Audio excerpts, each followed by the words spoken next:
অনেক মহিলারা আছেন সারা জীবন নামাজ পড়েছেন কিন্তু তাদের নামাজ হয় না। এই তিনটি সাবধানতা নামাজের ব্যাপারে আমাদের বোনদেরকে আমি বিশেষভাবে করলাম।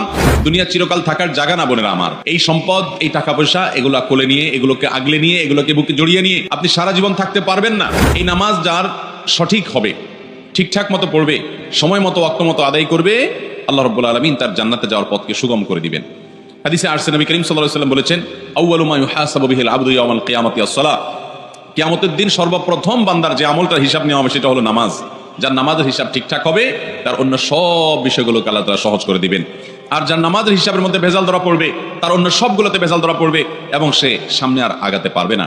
অতএব আমাদের মা বোনদের প্রতি আমার একেবারে অন্তরের অন্তঃস্থল থেকে উদাত্ত আহ্বান হলো যে আল্লাহর ওয়াস্তে আসুন আমাদের নামাজগুলোকে আমরা সুন্দর করি। আজ দুনিয়ার চাকচিক্য আমাদেরকে ভুলিয়ে রেখেছে। আপনাদের এই অঞ্চলে সিলেট, মৌলভীবাজার, হবিগঞ্জ এবং এই আশপাশের এলাকাগুলোতে আমি জানি প্রচুর পরিমাণে মানুষ বিদেশে থাকে, বিশেষ করে ইউরোপে থাকে। এবং আল্লাহ তাআলা আপনাদের অনেকেরই দিনকাল খুব ভালো করে দিয়েছেন, আয় উপার্জন ভালো, স্বামী, সন্তান, ভাই অনেকেই হয়তো বাহিরে থাকেন, তারা অনেক টাকা পয়সা পাঠান। আল্লাহ রাব্বুল আলামিন এই সুদিন দেওয়ার কারণে, আল্লাহ তাআলা আমাদের জিন্দেগিতে বরকত দেওয়ার কারণে, অর্থকড়ি সম্পদ সহায় দেওয়ার কারণে, যেখানে আল্লাহর আরো শুকর বেশি আদায় করা দরকার আমরা অনেকে আল্লাহর আরো বেশি নাশুকরি শুরু করি।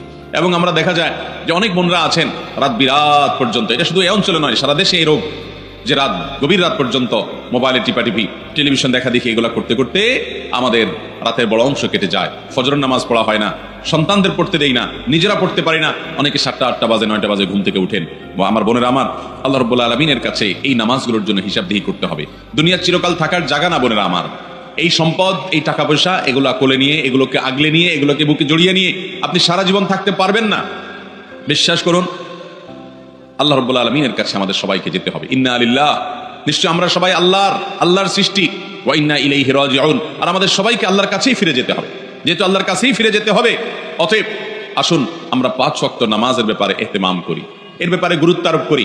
আমরা 5 ওয়াক্ত নামাজকে যথাযথভাবে পড়ার চেষ্টা করি এবং আল্লাহর ভয় অন্তরে জাগ্রত করি। দেখুন, যার এখন যে বয়স আছে, যার বয়স এখন 30 হয়েছে, তিনি চিন্তা করুন আপনার জীবনের মূল সময়টা এখন পার হয়ে যাচ্ছে। মূল সময়টা পার হয়ে যাচ্ছে। আর 10 বছর পর, 40 পার হওয়ার পর আপনি চাইলে অনেক ইবাদত করতে পারবেন না, আপনি চাইলে অনেক নেকামল করতে পারবেন না। শরীরটা দুর্বল হয়ে আসবে, শরীরে নানা রকমের রোগ ব্যাধি শুরু হবে, ওযুটা ধরে রাখতে পারবেন না, ঝিমানি আসবে, নানান রকমের অসুবিধা তৈরি হবে। ইবাদতের সময় কিন্তু চলে যাচ্ছে। তখন চোখের পানি ফেলবেন, আফসোস করবেন, কিন্তু ইবাদত আর করতে পারবেন না।